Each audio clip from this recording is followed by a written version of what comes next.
Pałac w Łanach. Zabytki województwa opolskiego.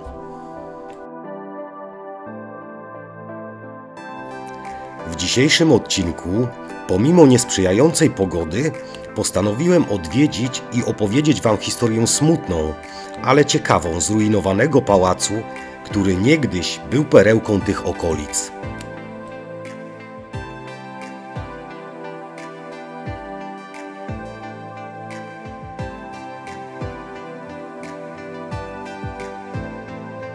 Łany to malownicza wieś województwa opolskiego, położona w powiecie kędzierzyńsko-kozielskim w gminie Cisek.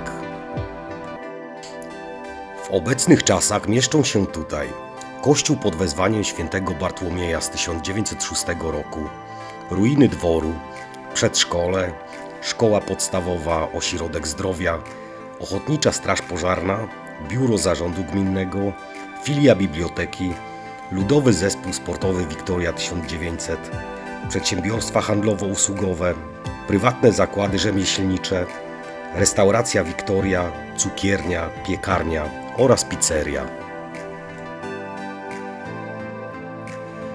Ale zacznijmy od samego początku.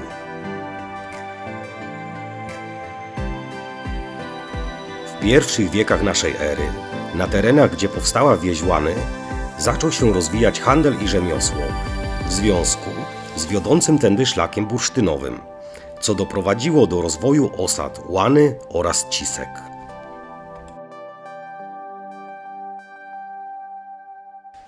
Pierwsza udokumentowana wzmianka o Łanach pochodzi z 1295 roku.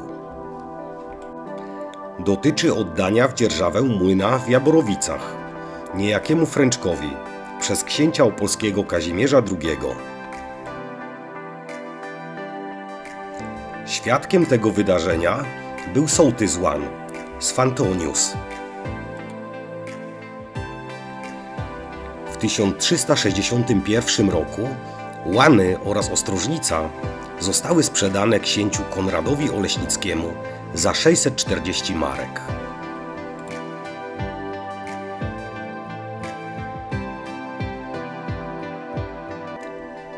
W XV wieku w wyniku wojen husyckich oraz wojny polsko-węgierskiej ziemie kozielskie pozostały mocno wyniszczone konfliktami zbrojnymi.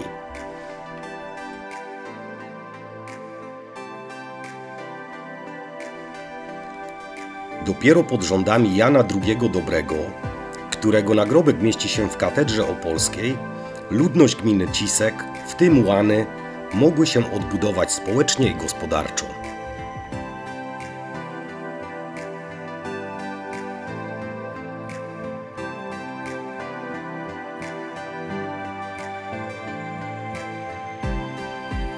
Po śmierci Jana II Dobrego tereny gminy Cisek przypadają cesarzowi Ferdynandowi.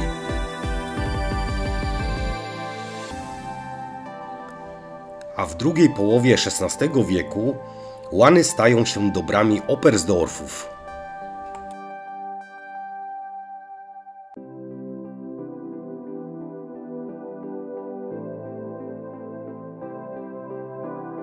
Kolejne spustoszenia i niszczenie dóbr następuje podczas wojny 30-letniej w XVII wieku za panowania polskiej dynastii Wazów.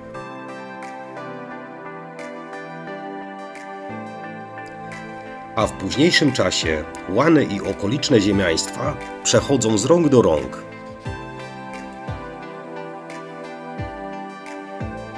Warto wiedzieć, że Łany oraz okoliczne dobra ziemskie w swojej długiej historii znajdowały się pod panowaniem m.in.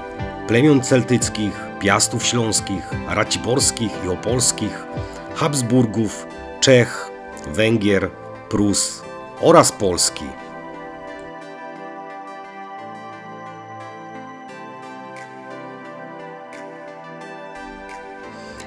W 1830 roku wioska Łany liczyła sobie 82 domy, 1 folwark i 518 mieszkańców. Posiadała swoją cegielnię oraz młyn. W późniejszym czasie było ich 4.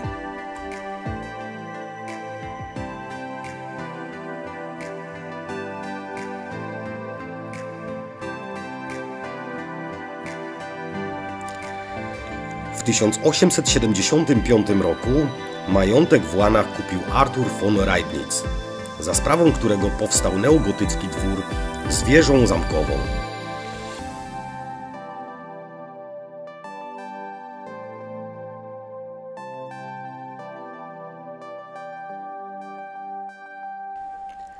Po śmierci Artura posiadłość przeszła w ręce syna Johanna, który zaangażowany w politykę niewiele bywał w Łanach. Był on od 1929 roku członkiem NSDAP, a od 1936 członkiem SS, a także posłem Reichstagu III Rzeszy.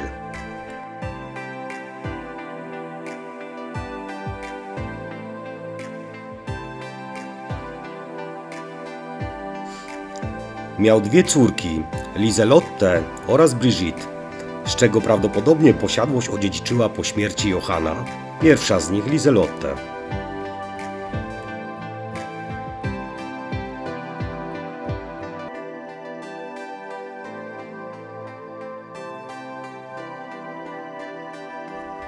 W czasie II wojny światowej pałac został uszkodzony, a po niej upaństwowiony i przekazany na rzecz PGR-u.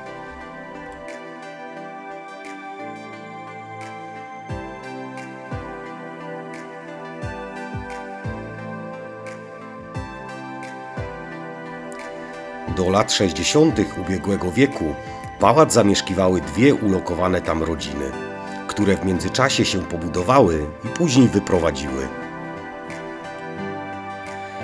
Wiadomo również, że w budynku oprócz ulokowanych rodzin mieściła się duża reprezentacyjna sala z przepięknym, ozdobnym zielonym piecem kaflowym i była ona wykorzystywana na różnego typu uroczystości, imprezy lokalne czy zabawy karnawałowe.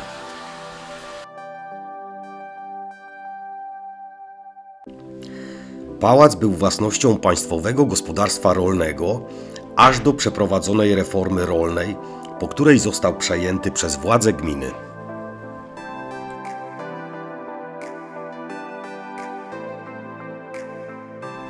Na jego terenie znajdowały się zabudowania gospodarcze, w tym stajnia, obora oraz budynek mieszkalny, najprawdopodobniej wykorzystywany przez osoby zatrudnione przez właścicieli pałacu.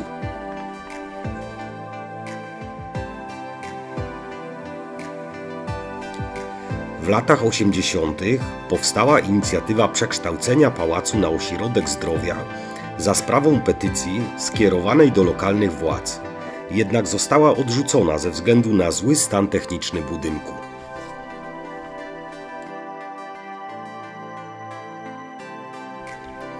Pałac w Łanach zbudowano z cegły.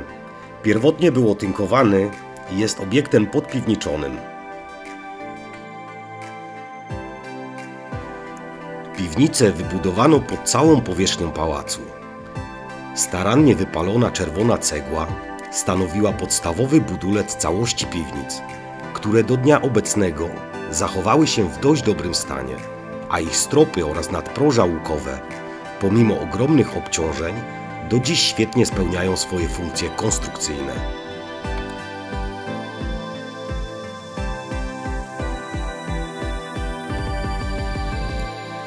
Jeśli chodzi o funkcje gospodarcze, możemy domniemać, że głównie przechowywano tutaj produkty spożywcze w postaci warzyw, owoców, kiszonek, wędzonek, ziół, ziaren oraz produktów mlecznych.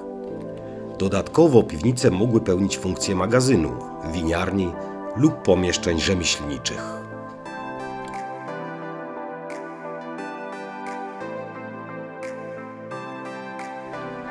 Pałac złożony jest z kilku brył, to znaczy z czworobocznej wieży, części parterowej z poddaszem oraz części dwukondygnacyjnej mającej również poddasze użytkowe, a obie części pokryte były dachami dwuspadowymi.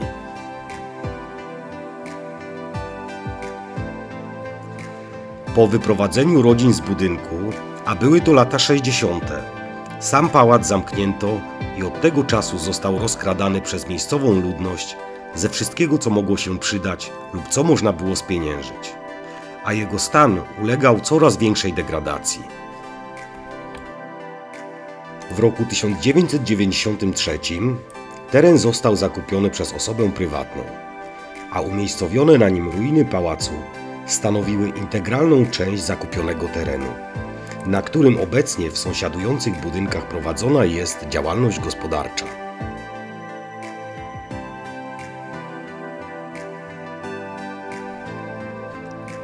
Na skutek wielkiej powodzi, która nawiedziła województwo opolskie, budynek gminy Cisek został zalany w 1997 roku.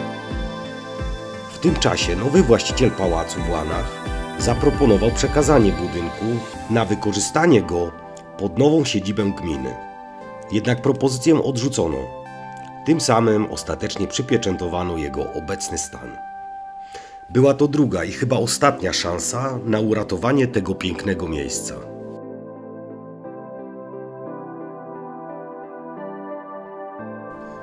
Obecny właściciel kilka razy podejmował próbę ratowania pałacu, na miarę swoich możliwości, niestety bezskutecznie. Natomiast udało mu się zrewitalizować teren przyległy do rezydencji pałacowej, który jest wyrównany, odgruzowany i obsadzony trawą.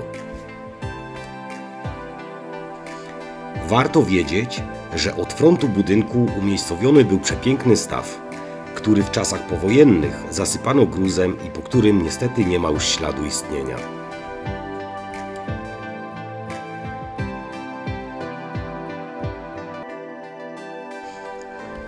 Patrząc na opłakany stan pozostałości pałacu, nasuwają się dwa pytania.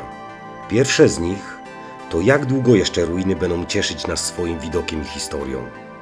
A drugie, dlaczego historia takich miejsc, będących wizytówką gminy, kończy się w ten sposób i dlaczego przez 70 lat nikt nie zapobiegł zrujnowaniu tak wspaniałej rezydencji?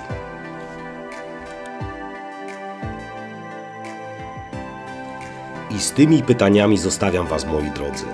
Mam nadzieję, że podobał Wam się mój kolejny odcinek. Zapraszam gorąco do następnego. Jak zawsze proszę o subskrypcję i łapki w górę. Dziękuję również za ogromne wsparcie i Wasze komentarze.